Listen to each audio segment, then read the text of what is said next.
Всем привет! Меня зовут Гульнас, и сегодня я хочу вам показать, как сшить вот такой летний сарафан для девочки по готовой выкройке.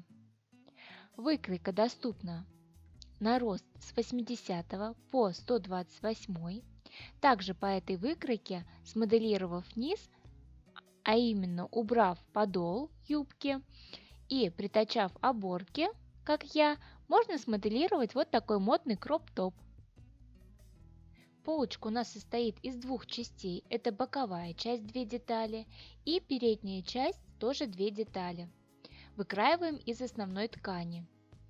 Между ними можно сделать оборки, можно пришить кружево. Спинка у нас выкраивается цельнокроенно. Это у меня подклад и основная ткань. Далее из основной ткани я выкроила оборки, 2 детали. Подол можно выкроить как цельную деталь, сложив ее пополам, можно как 2 детали. Линия, по которой выкраивается подол подклада, отмечена на выкройках. Итак, пошив я начинаю с оборок. Края я обрабатываю при помощи оверлока, а именно это ролевой шов. Если у вас нет оверлока, можно обработать московским швом. То есть подогнуть на 2-3 мм, прострочить и вновь подогнуть на 2-3 мм. Ослабив натяжение нити, мы проводим 2 строчки и присбориваем нашу оборку. Как у меня. Равномерно распределяем ее по длине полочки и пристрачиваем к боковой части. Для этого можно заколоть иголочками, можно сметать вручную.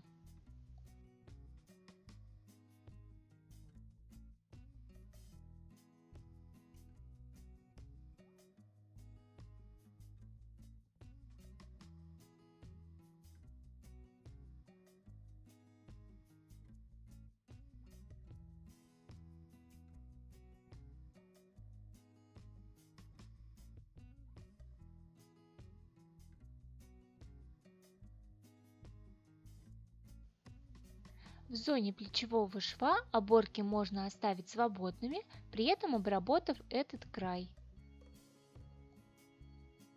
Я свободнец обработала московским швом, то есть подогнула на 2-3 мм, прострочила, вновь подогнула на 2-3 мм и настрочила. Далее я оставила 1 см для плечевого шва, припуск 1 см. Таким способом можно обработать всю оборку. После мы накладываем вторую часть полочки и на расстоянии 1 см прокладываем соединительный шов.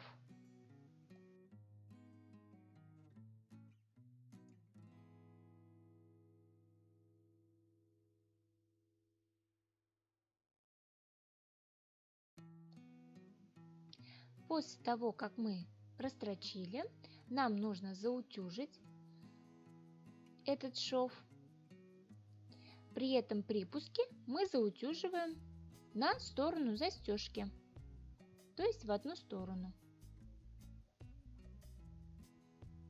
Желательно заутюживать с изнанки, чтобы наши припуски не опечатались на лицевой стороне.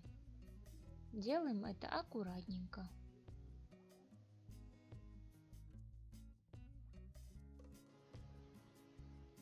Теперь нам надо подровнять плечевой срез, подогнуть оборки, так как мы сейчас будем прошивать плечевой шов. Оборка не попала в шов, заколем иголочками, наложим лицом к лицу полочку и спинку, подколем иголочками и прокладывать строчку мы будем на сантиметр от края.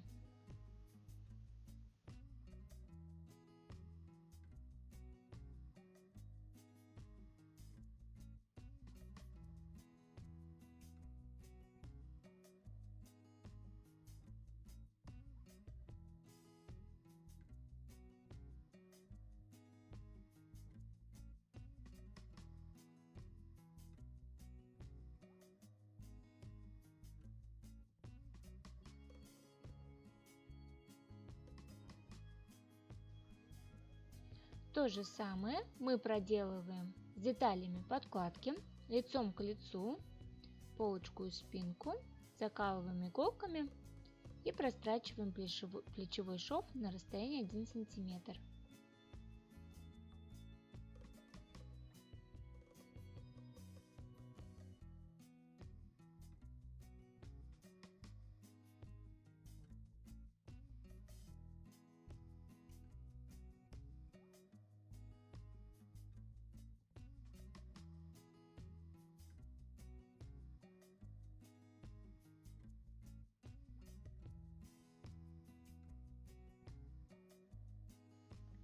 Теперь мы приутюжим на одну сторону и заутюжим в разные стороны припуски на швы, как на основной ткани, так и на подкладке.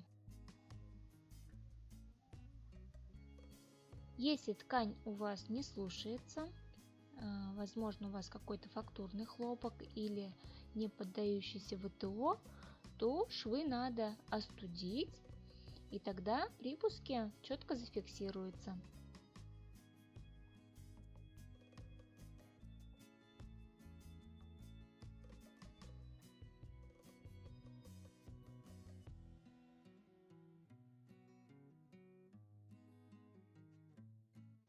Далее нам надо подколоть оборки со стороны проймы, чтобы они не попали в шов. Если деталь спинки в форме сердца мы оставим цельной, то мы не сможем вывернуть с изнанки на лицевую. Поэтому деталь сердца нам нужно будет сверху разрезать пополам и вместе соединения пришить петельку и пуговицы или сделать завязочки и сформировать бант. Петелька для пуговицы делается очень просто. По косой вырезаем кусочек, полоску ткани шириной 1,5–1 см. Далее лицом к лицу складываем ее пополам и прокладываем строчку на 2–3 мм от сгиба. Далее лишнее мы обрезаем и выворачиваем нашу полосочку на лицевую сторону. После этого из нее можно сформировать любого размера петельку. Просто ее складываем пополам и формируем. Теперь эту готовую петельку мы пришиваем к одной из сторон. Петельку нам надо заколоть, потому что припуски у нас с обеих сторон будут по сантиметру, чтобы она не попала в нашу строчку. И мы будем соединять подклад и основу. Для этого лицом к лицу складываем 2 детали.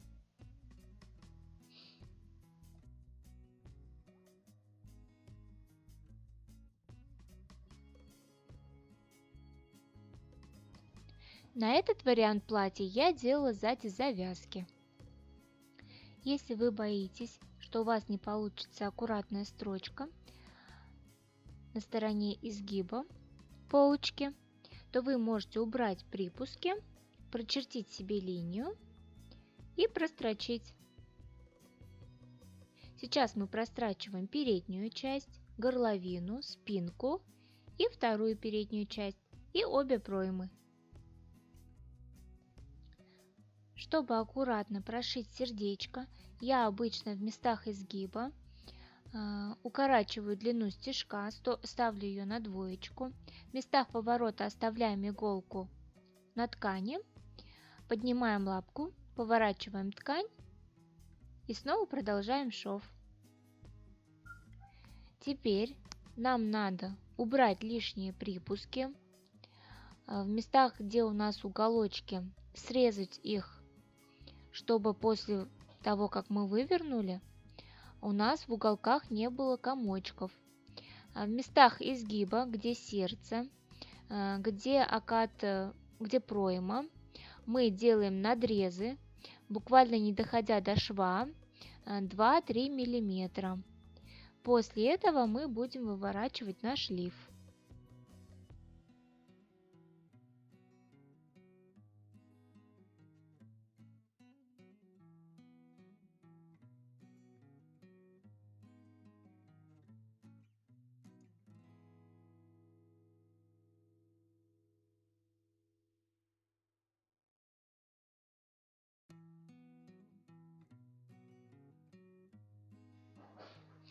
Выворачиваем мы через сторону спинки.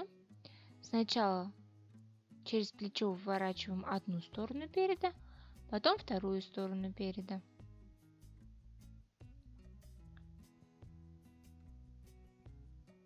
Все уголочки мы расправляем. Можно использовать ножницы или деревянную шпажку, чтобы нам было проще все заутюжить.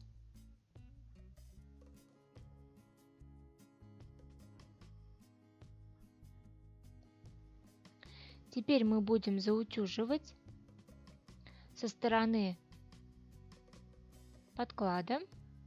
Аккуратненько при помощи пара заутюживаем со всех сторон и со стороны застежки. Аккуратно заутюживаем наше сердечко и пройму рукава.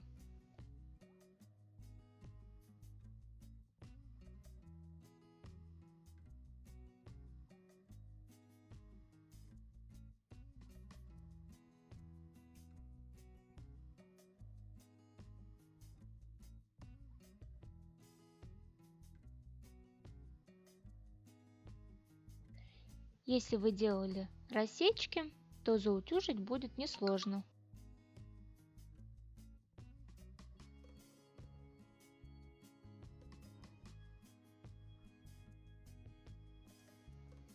После того, как мы заутюжили, будем прошивать боковой шов.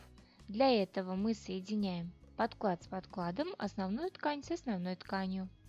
Швы припуски лучше разложить в разные стороны, заколоть иголочками, чтобы они не закрылись, и подколоть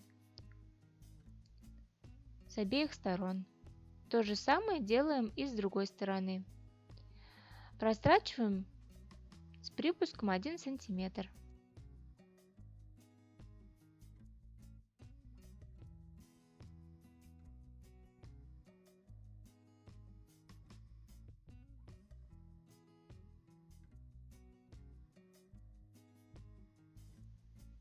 Вот мы прострочили.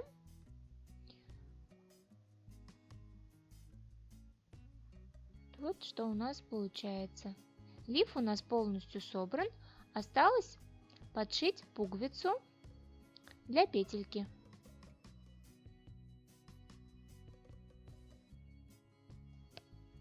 Подол можно вырезать как цельнокроенным, так и из двух деталей. Если вы вырезали 2 детали, то закрываем средний шов. И сейчас, когда мы будем соединять с подкладом основную ткань, припуски надо разутюжить. Далее мы сразу подгибаем наш подклад. Здесь я оверлочную строчку чуть-чуть уберу, чтобы она не образовала комок. Теперь мы будем соединять подклад и основу.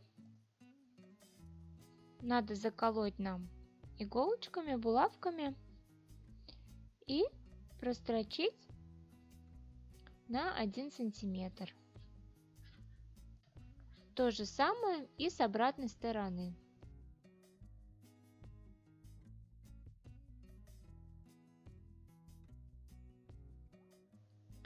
Лиф по периметру, по низу, нам надо тоже прострочить, проложить строчку, соединить подклад и основу, чтобы когда мы соединяли уже с подолом, у нас не смещались 2 части. Далее отдельно на подкладе и отдельно на основе, ослабив натяжение нити, мы прокладываем 2 параллельные строчки. Находим середину на лифе, середину на подкладе и основе у нас есть. Также отмечаем боковые швы, то есть вот у нас отметки. То есть контрольные отметки — это середина спинки и 2 боковых шва. Далее берем и затягиваем нижнюю нить, при этом собирая сборку. Отдельно подклад и отдельно основу, потому что лиф у нас останется между ними, тогда у нас не будет открытого шва. Постоянно прикладываем к нашим контрольным точкам и собираем, расправляем, чтобы сборка у нас была везде одинаковой.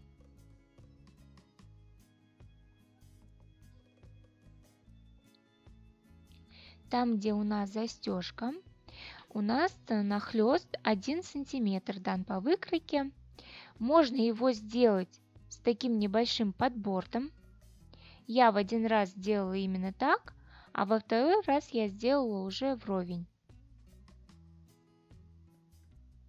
Далее мы уже собираем наш подклад точно так же, как и основу, ориентируясь при этом на контрольные точки.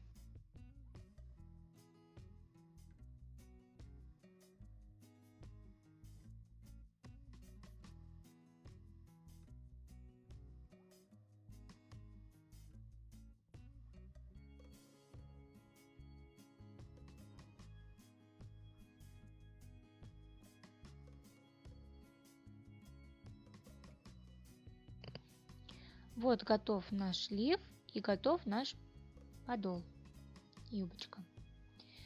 Теперь мы выворачиваем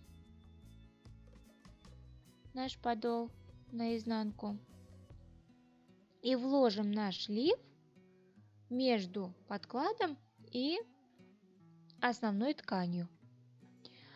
То есть подклад к подкладу лицом к лицу, основу к основе.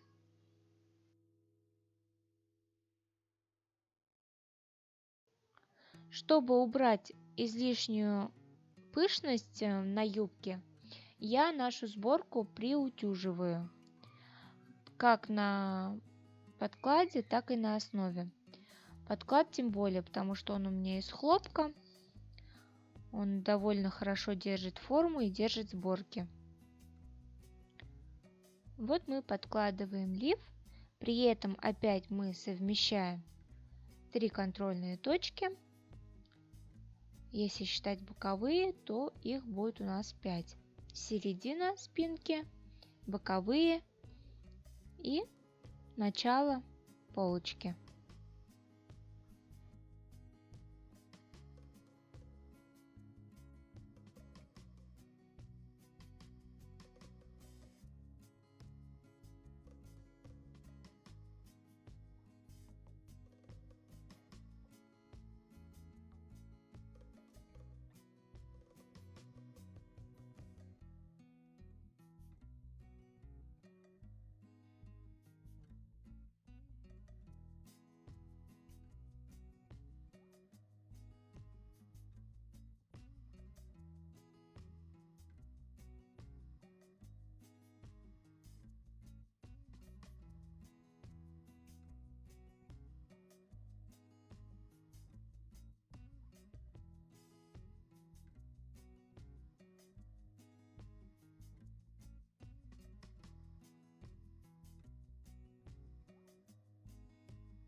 Напоминаю, что этот вариант я делала с таким подбортом в 1 сантиметр.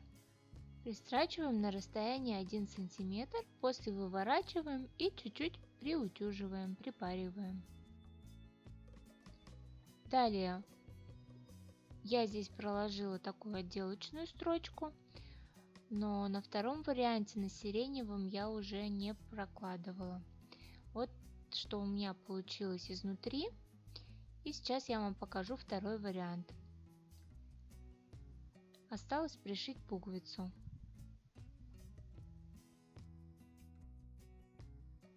Этот вариант отличается низом. Здесь вот я вровень пришивала подклад и основу, и они у меня с изнанки и с лицевой тоже вровень.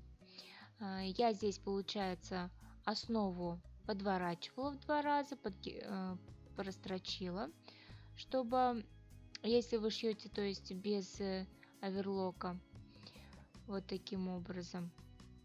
И вот что у меня получилось.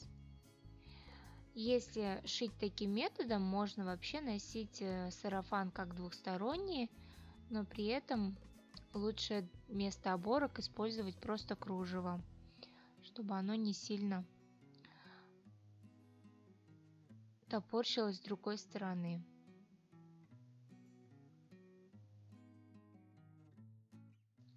Спасибо за внимание. Я надеюсь, вам понравился сарафан. Носите с удовольствием.